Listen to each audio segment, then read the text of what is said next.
What's up, everyone? Today is not May. Yesterday I said it was May 5th, didn't I? Damn it. Yesterday was June 5th. I'm going to correct that. And today is June 6th, 2019. Today is the day 156 of this 365-day video journal. And, fuck, I can't even believe I said May 5th yesterday. Excuse me. Anyhow, I was kind of reflecting on what I wanted to express today and talk about. And I think what I want to talk about is maladaptive daydreaming again. The reason why I want to talk about that is, it's, it's not something like I've been diagnosed with, right? But it's something that I used to, I guess you can say, suffer from, right? If you're not familiar what maladaptive daydreaming is, essentially, it's when you have trauma as a young child and you sort of get like stuck in those moments and aren't able to let certain things go, and eventually fear starts to develop, and you it's hard to really take big actions or move your life forward. So what ends up happening is that we live in a world where it just feels like it's contained just because it's safe, right? Within the last several years, I've been really able to consciously break out of that. I mean, I've been able to expand my life to a certain point. But there's this theory of you stretch your rubber band far enough, and then eventually it just snaps back. And that's how I lived my life for many, many years without even realizing that was going on. I thought it was pretty normal, right? Until I started becoming extremely active, and it didn't really matter what I was being active in. I mean, I'm active meaning like not partying and stuff like that, because that's not really productive, but productive activeness. Anyway, taking productive action, essentially, in my life, and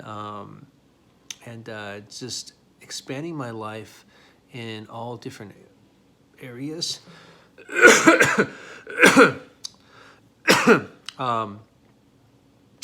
Two things for sure was expanding my community and expanding my family, right? Those were the two things that I definitely added, put in a lot of effort to, with in expanding, and it's still expanding.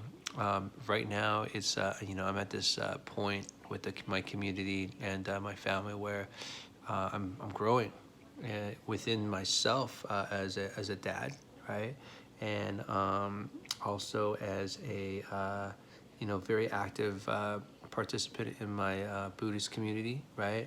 And in terms of growth and expansion, I have expanded myself, and but it came to a point where I sort of had this like, it wasn't an impasse. I'd say it was just more like I needed to reflect and soak in everything and digest everything that I had learned within the last like 3 to 4 years, while expanding. So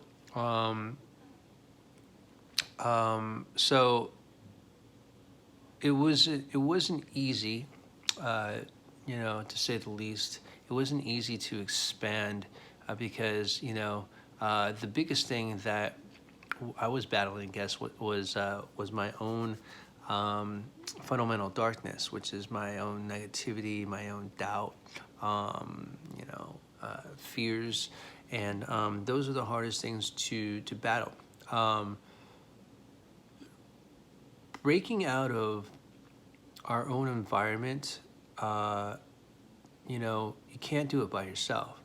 I thought I was able to do it by myself. I mean, I did it partially by going to seminars, doing meditations, or, going to spiritual environments, right? But that only lasted for so long. And what I mean by it lasted for so long was that, you know, it's almost like, mini sojourns, right? It's just like a solo trip, whether it's with, my wife, and, we take solo trips out to like Santa Barbara, like mini trips and all that, but that really was just a temporary escape in a way. And when we got back home, it wasn't like anything really changed, right? Because what was happening was that we were trying to change the outside, the exterior, right? But what really needed to change was the inside of ourselves. And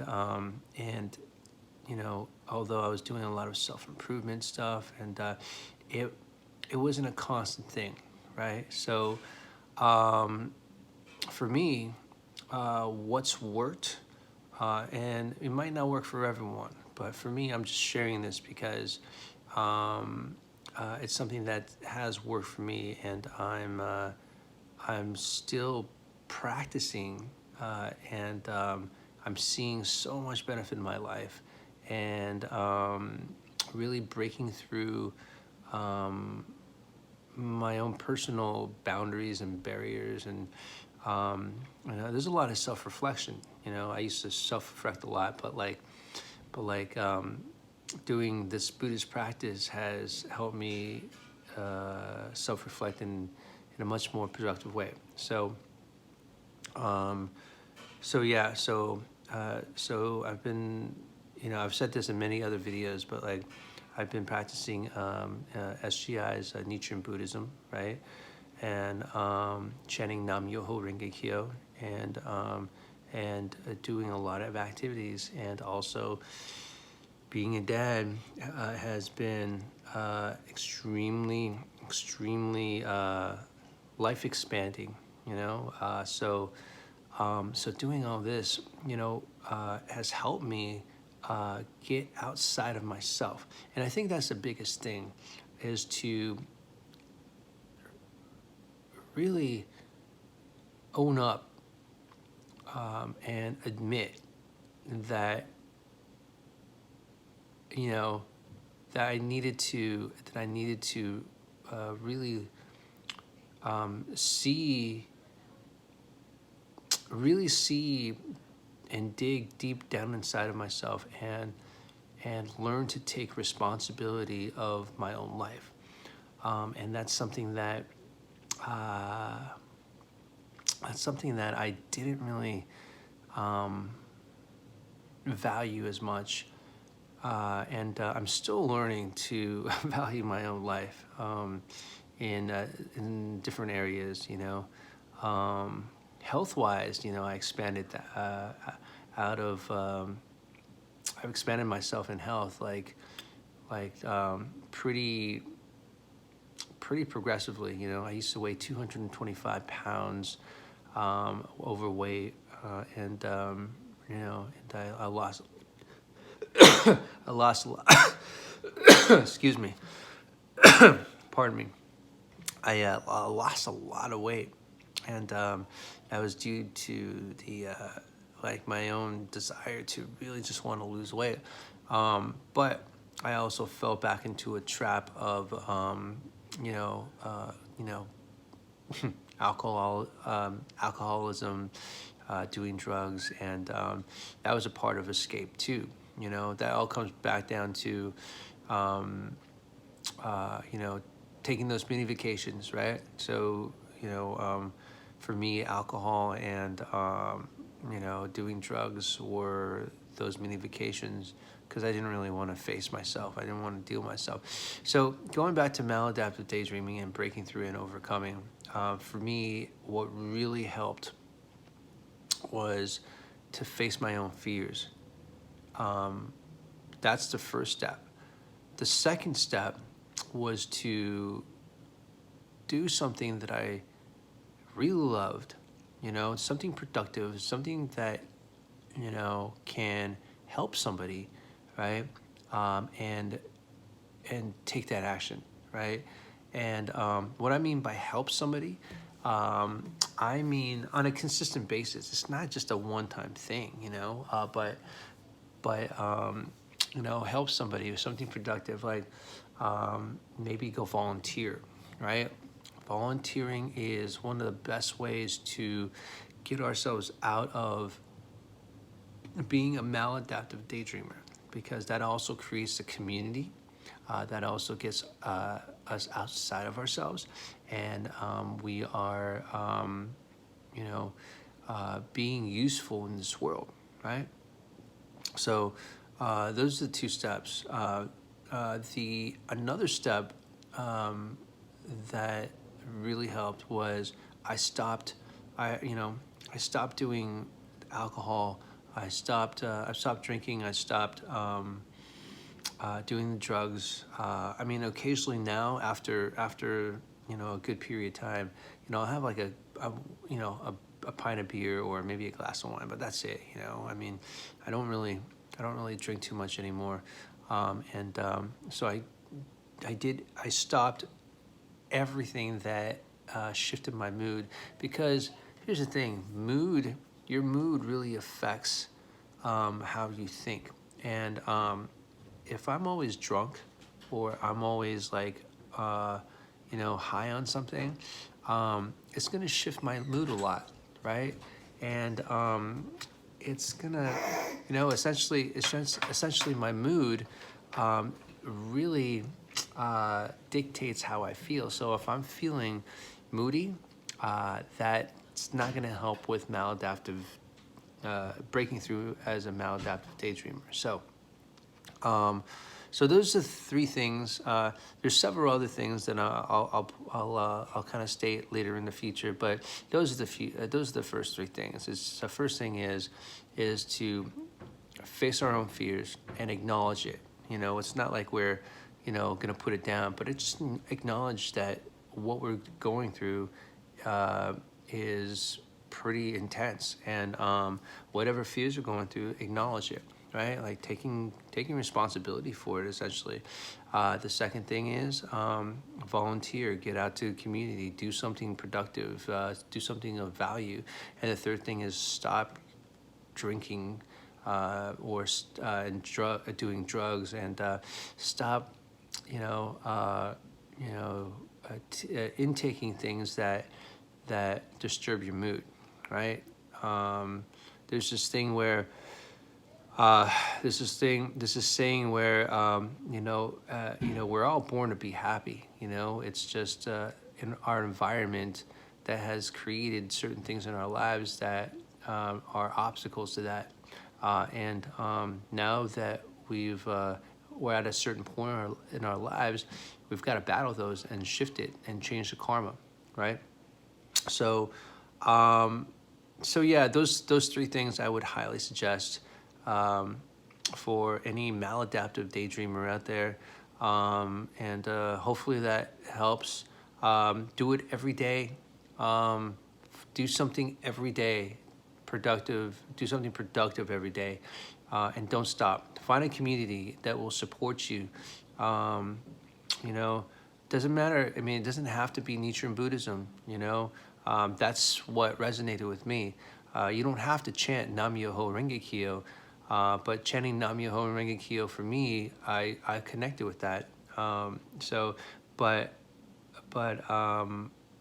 Yeah, I mean, if you are connected to a community, do it.